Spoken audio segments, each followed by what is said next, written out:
नमस्कार, arise news में आपका स्वागत है। तो पेश है आज की अहम खबरें। नवादा के राजौली थाना क्षेत्र के माधोरामपुर निवासी मोइजुद्दीन की गुमशुदगी पहेली बनी हुई है। मोइजुद्दीन की पत्नी शहनाज बेगम का कहना है कि उनके पति 8 मई को राजौली जाने की बात कहकर घर से निकले, लेकिन उसके बाद से घर नहीं लौटे। मोइजुद्दीन के बेटे गुड्डू की माने तो उनके पिता की साड़ बरदा में एक जमीन है, जिसके सौदे के सिलसिले में एक रिश्तेदार मेराज के बुलावे पर उसके पिता जमीन के पेपर लेकर राजौली गए थे, लेकिन उसके बाद उनका कुछ पता नहीं चला। उधर पीड़ित परिवार की शिकायत पर पुलिस मोइजुद्दीन को ढूंढने की भरसक कोशिश कर रही है। इस सिलसिले में उसने कई लोगों से पूछताछ भी की है। तो अभी जिस जगह मौजूद हैं राजौली प्रखंड के दवारी पंचायत में, जो कि हमारे साथ एक शख्स मौजूद है जिनका पिताजी नापता है। करीब 8 तारीख से इन्होंने मेरे पास 2 दिन से फ़ोन कर रहे हैं, कॉल कर रहे हैं। आखिर मेरे पास आज टाइम मिलने के कारण मैं इनके पास पहुंचा हूं और आखिर क्या समस्या हुआ इनके साथ मैं उनसे विस्तार रूप से जानना चाहता हूं। सर, सबसे पहले तो आपको अपना परिचय दे दीजिए आप। मेरा नाम मोहम्मद हसनैन मंजर है, मैं मोहम्मद मोइजुद्दीन का लड़का। जी, आपके साथ क्या समस्या हुआ है? मेरे साथ में हुआ समस्या कि मेरा पिताजी का ज़मीन साण सिरदल्ला क्षेत्र का थाना क्षेत्र में वो ज़मीन था, जो घर का ज़मीन था, जिनका भाई से और मेरा पिताजी से झमेला चल रहा था मोइजुद्दीन को। और हुआ कि पैसा एडवांस लेके चले आया था शनिवार का दिन 6 तारीख का दिन, एडवांस 5000 रुपये पंडित जी से एडवांस लेने के बाद में फिर वहाँ से फ़ोन आता है संडे का दिन और गाली गलौज भर के दिया है मेरी माँ को और मेरा बाप को। और मेरा बाप को बोला गया है कि अगर तू पैसा वापस नहीं करेगा तो तुमको जिंदा काट देंगे, मार देंगे, ये बिहार है, यहाँ से उठा लेंगे, तुम्हारा कुछ नहीं हो सकता। ये बात कौन बोला था? ये मेराज बोला। वो कहाँ निवासी है? वो नवासी हमारे साण का सिरदल्ला थाना क्षेत्र से। सिरदल्ला क्षेत्र मेरे चचा का साला का लड़का है, वो भतीजा हुआ मेरे चचा का। मेरा चचा ही काम करवाया इससे। तो अभी आपने क्या कदम उठाया अपने पिता को खोजने के लिए? हमने FIR करवाया जी 13 तारीख को। 11 तारीख को पहला जाकर वहाँ गए तो फिर पुलिस वहाँ पे जाकर के पूछताछ की है। फिर माधोपुर में भी आए थे। 13 तारीख को FIR दर्ज किया। अच्छा।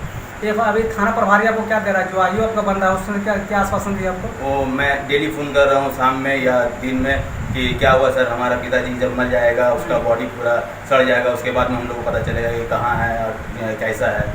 तो वो बता रहे कि अभी CDR अभी तक रेडी नहीं हुआ, CDR रेडी नहीं हुआ, CDR आने के बाद ही में कुछ निकल सकता है। माता जी, आपका क्या नाम क्या हुआ? शहनाज बेगम। इनका नाम शहनाज बेगम है। आपके परिवार के साथ क्या हुआ है? मेरे परिवार के साथ भी बुलाया गया कि आपको 5000 रुपये लिस्ट था पंडित जी से, 1 लाख पर तैयार हुआ था। तो मेरा ने बोली से फोन में कि हम तुमको देंगे 1.5 लाख देंगे, तुम आओ। तो बोले बाबू हम तो पंडित का पकड़ लिया 5000 रुपया, तो हम तो नहीं दे सकते हैं। तो बोली इसका 5 का 10 हम उसको देंगे, मगर तुम आइए हम तुमको 1.5 लाख देंगे। माता जी, पंडित जी को नाम क्या था? पर हमको मालूम नहीं क्या नाम। आपको मालूम नहीं? आपने कितना वर्ष पहले ससुराल गए थे आपने? हम तो गए हो गया होगा 30 बरस हो गए। 30 बरस? 30 बरस। उसके बाद क्या हुआ? उसके बाद मेरा आदमी सो गया बिल्कुल, मेरा जर्ज के भैया नहीं तो क्या करें, अपना सन जमीन हम भाग दे देंगे। बस ये मेरा छोटा ससुर जो है ना, वही फ़ोन करके मेरे लड़की के मोबाइल पर बोली कि बाबू जो तुम्हारा बाप कहाँ? बोले मेरा बाप घर पर है, तो उसको भेजो, उसका ज़मीन पर ने कोई गवारा पूंज लगाया है, तो उसको भेजो। जादव जी? हाँ, जादव। गवारा वही हुआ? हाँ, बस उसी दिन से मेरा आदमी ने दौड़ा दौड़ी करने लगा और दौड़ा दौड़ी करते करते उसका ज़मीन निकलने लगा। उसका हमारे इकड़ी से रसीद उसीद कटाने उठाने लगा, तो निकल गया उसका 11 कट्ठा ज़मीन कि 11 कट्ठा तुम्हारा ज़मीन है। करी सब ऑनलाइन करी सब उसका सही निकला।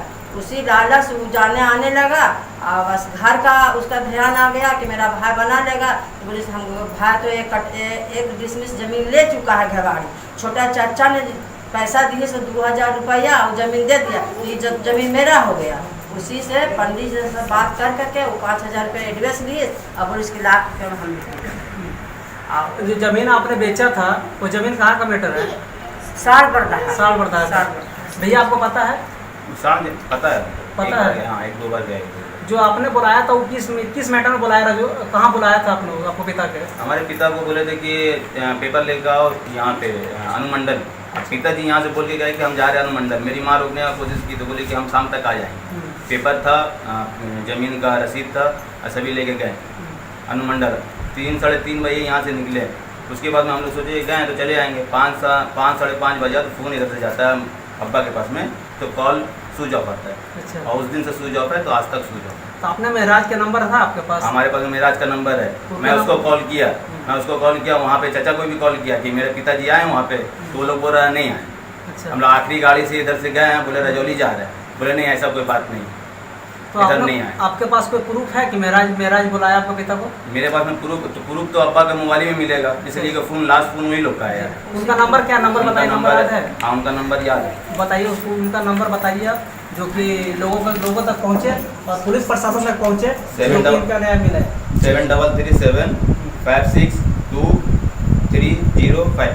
जी, ये 8 मई से गायब हो गया है ना? 8 मई से गया था। अच्छा, आज जिस नंबर से गाली आया था वो भी नंबर है हमारे पास। गाली कौन दिया था? गाली दिया था मेराज। अच्छा, वो दूसरा नंबर से क्या गाली नंबर, दिया था। किस नंबर से गाली आया था आपको? गाली आया था, धमकी आया था, वो नंबर भी आपको दे रहे हैं।